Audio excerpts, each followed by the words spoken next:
So some people have been curious about my background and they want to know more about me, who I am, what I do, what I've done. So I figured I'd make this video to give a brief overview of my journey so far with music.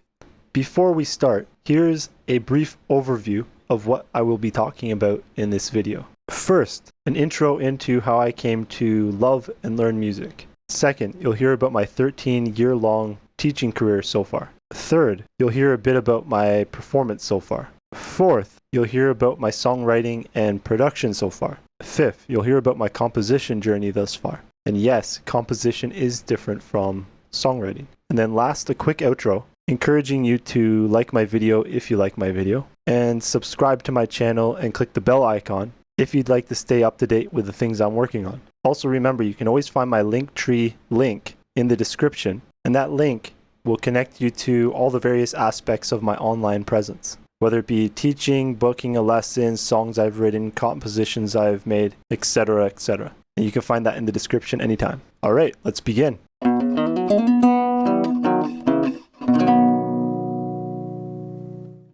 Hey, my name is William Devonshire.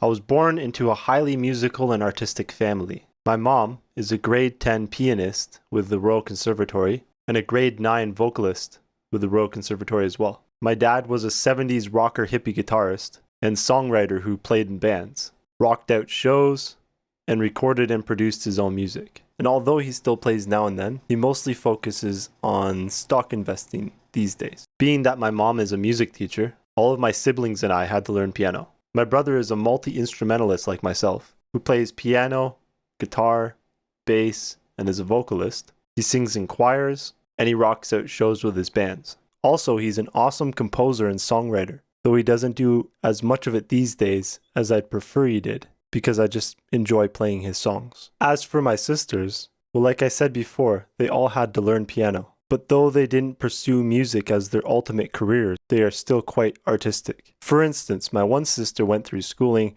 at the Royal Winnipeg Ballet, and now she runs her own dance studio. My other two sisters used to write their own songs and sing in bands, and one was quite the painter and artist, as you can see by the cool cube art behind me. Also, many of their friends were very musical. My siblings would have their musical friends who I would hang out around growing up. So basically what I'm saying is I was immersed in a highly musical and artistic culture since I was born.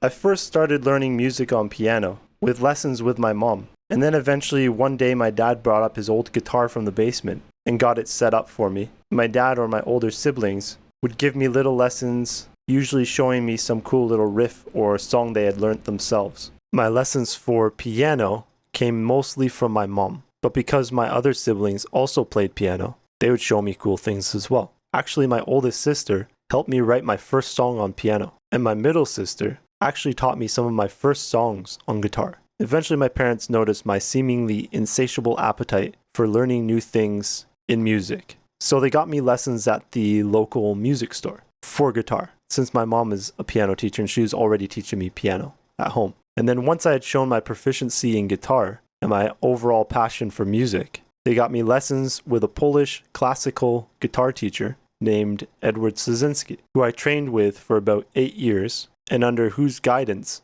I got my grade 8 Royal Conservatory of Music with guitar. My parents got me lessons with Edward because they wanted me to learn notation in music and not just tablature that I was being shown at the local music shop. Although I'm very grateful for the local music shop because my teacher there, Neil, helped to ignite the fire of my love for guitar and music in general, with many interesting pop and rock songs I learned from him. In fact, my first Jimi Hendrix song came from Neil teaching me in the local music shop. I now have my grade 8 for guitar with the Royal Conservatory of Music, and I'm currently working on my grade 8 piano, also with the Royal Conservatory of Music. I also have my advanced rudiments and harmony with music theory, again, with the Royal Conservatory of Music. Hey, if you're getting value from this video, please be sure to give the like button a good old tappity, and also subscribe and click the bell icon to be notified when I make new videos. This can really help my channel grow and reach other people. Thank you very much. Thank you, Will, and thank you so much for giving me great knowledge.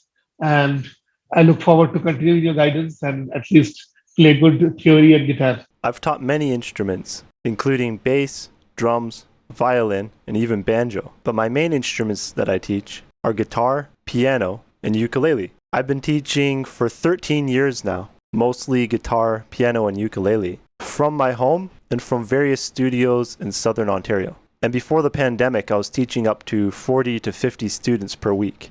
I also teach music theory, composition, songwriting, music history, and improvisation. I've prepared students for as high as grade 8 Royal Conservatory examinations, and even for admissions to colleges and universities. Recently, since the pandemic, I've been making educational and entertaining videos on YouTube and teaching online lessons via Zoom. I've been teaching online for almost 2 years now.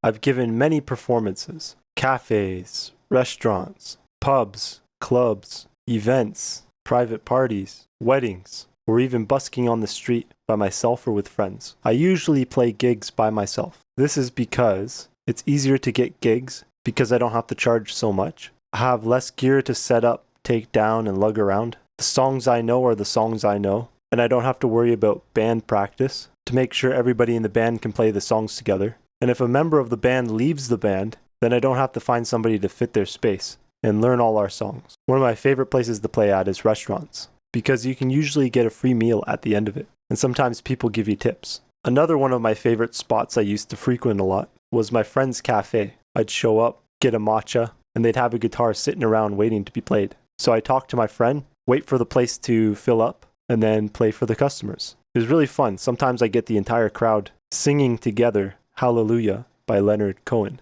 Despite the fact that I normally play solo with my loop station, I've been in many bands throughout the years and played various shows with them, and it's definitely been fun. A lot of the times my friends and I would get together informally and busk on a street corner in some local city for the nightlife crowd. I'd bring my violin or my guitar. This was always cool because random people would show up. Sometimes you'd get rappers, and then a rap circle would ensue. Other times you get an Italian opera singer, and I'd play harmony for their operatic performance. And many a times, we've had large crowds surround us, and we get the whole crowd to sing together, songs like Wonderwall or some other well-known pop song. I've also accompanied Dinah Christie at the Dufferin County Museum, and I'd win local competitions, like first place guitar performance, or first place guitar performance in composition.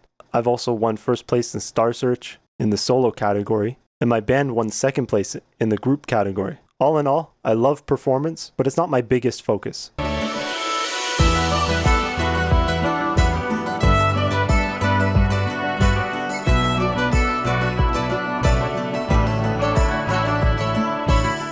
I'm actually much more interested in creative musical activities like songwriting, production, composition, and also improvisation, which is why when I do perform, I really like to improvise instead of just playing the same songs. I've also been really enjoying the creative aspect of making videos like this. Ultimately, I think it's because performance can get kind of boring if you know the songs really well, whereas creative activities are just more engaging. Because to be creative, you have to be thinking fresh. I was highly influenced by my brother and sisters, having seen them starting bands and etc. I started writing my own songs very young. I would actually write the songs out, and sometimes I would hand it to my older siblings and ask them if they would perform it in their bands, because I wanted to see how the song sounded with a band, but I wasn't old enough to actually perform it myself. One of the oldest songs I can remember is called Dracula, and the chorus was like, he's back, he's Dracula.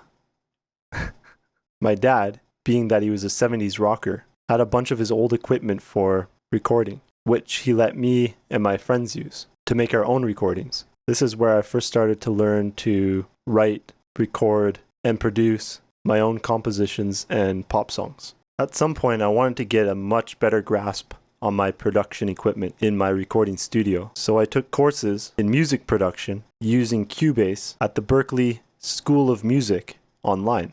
I've since written, recorded, and produced hundreds, maybe even thousands of songs now. I've actually more recently produced and submitted my original compositions to a company called Taxi Music, and 5 of my songs have been forwarded to music supervisors.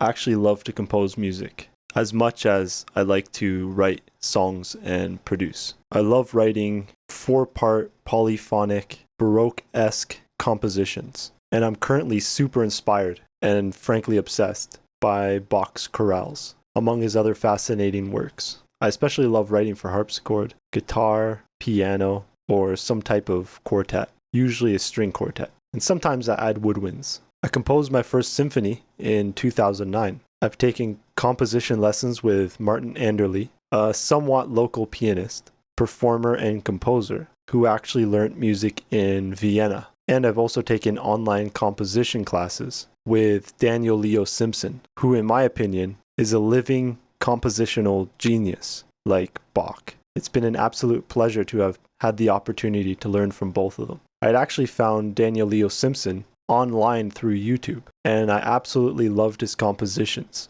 And so I reached out and I asked if he would take me on as one of his students, and he said yes. I now regularly compose music, piano solo pieces, guitar compositions, string quartets, and a lot of the times, songs I write specifically for my students to help them to learn how to read and write music, or just to master a certain technique. I'm also currently compiling these compositions I've written for my students and working on making a method book, which showcases my style of teaching and generally trying to improve the method books that I've used other than my own in the ways that I've seen they could use improvement.